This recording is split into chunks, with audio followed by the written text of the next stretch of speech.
दास्तान जन्म देने को, क्योंकि हमने अपनी जिंदगी को शाद काम बनाने की खातिर फोन के रिश्तों से सुर्ख फोन और जुनून को निकाल कर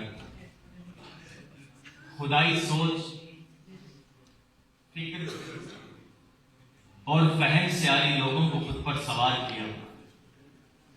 वाकयात से उनका वक्त, तारीख और जगह छीन कर पहुंच किया।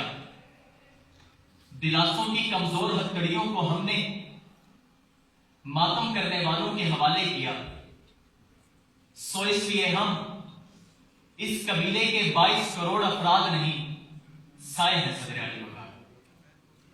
कौमें हमारे नामों को रोशनाई की बजाय पानी से किताबें रोजगार पर लिखती हैं। हमारी बातें इतनी हल्की और खोखली हैं कि मुंह से निकलते ही हवा में मुंतशिर हो जाती हैं। और हमारे अहले जुब्बा और दस्तार वो हुक्मरान हैं जो भेजों से खाली अपनी मुंडियों को दरे अगियार पे झुकाकर तस्कीन पाते हैं। वो उन सूरजों के परवरदा हैं जिनकी नब्ज़े हयात उन्हीं के मुर्दा तखय्युल के मरहूने मिन्नत है। और हमारे सरदारों के साथ इशरत की हफ्तार के साथ कितने ही बेवाओं की आहें, कितने ही यतीमों की उरियानी और कितने ही लावारिस बच्चों की सदाएं गिरिया लिखती है।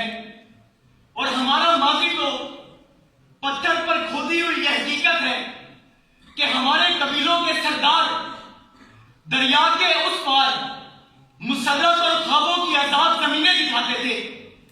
वो कभी कबीले के किनारे पर चढ़ती बढ़ती बेलों की पेचीदगियों में एक करते खिलते तारे देखकर गीत किनारे धूप में मवेशियों के साथ मगन हो जाया करते थे।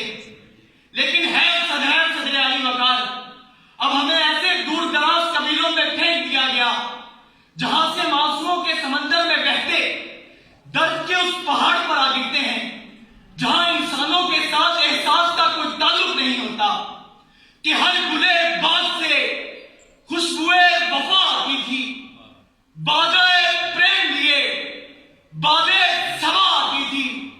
लेकिन इस दौर में वो रीत कहां बाकी है? अब फकत शोर है, संगीत कहां बाकी है? इश्को इखलास के अजदाद के भूखे रिश्ते कर दिए तर्क कबीलों ने जुनू के रिश्ते, कर दिए तर्क कबीलों ने जुनू के रिश्ते।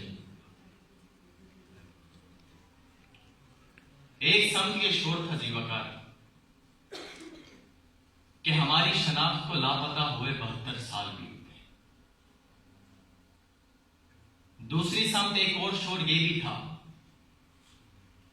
कि वो हमारे कबीलों पर बारिशों की तरह मेहरबान होने वाला है।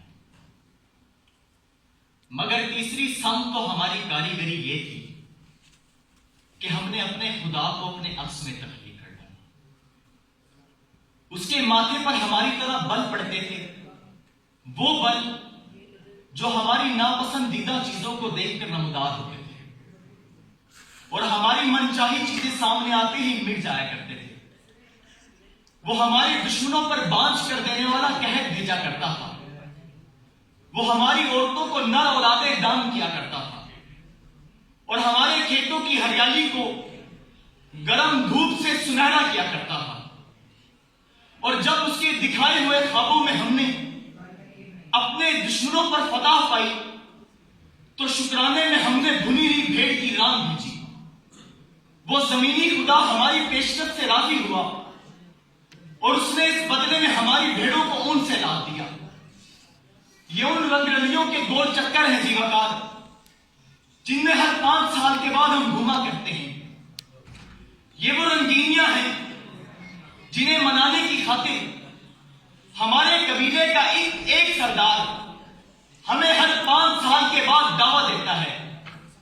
ये वो दिन हैं जिन्हें मनाने की खातिर हम अपने रिश्तों को 7 कब्रों में दफनाकर अंधाधुंध मनाने निकल पड़ते हैं और वापसी पर हकीकी दुनिया में आते वक्त मायूसी और नाकामी का सामान अपने कंधों पर लाद के लाते हैं और अपने तर्क किए हुए एहसास के रिश्तों को मनाने की बजाय हमारी नाम निहाद गैरत आंखें मूंद कर वहां से चुपचाप गुजर जाया करती है कि ये तख्तों, ये ताजों, ये महलों की दुनिया, ये इंसान के दुश्मन समाजों की दुनिया, ये दौलत के भूखे रवाजों की दुनिया, ये दुनिया अगर मिल भी जाए तो क्या है, जला दो इसे, फूंक डालो ये दुनिया, मेरे सामने से हटा लो ये दुनिया, तुम्हारी है तुम ही संभालो ये दुनिया। ये दुनिया अगर मिल भी जाए तो क्या है, ये दुनिया अगर मिल भी जाए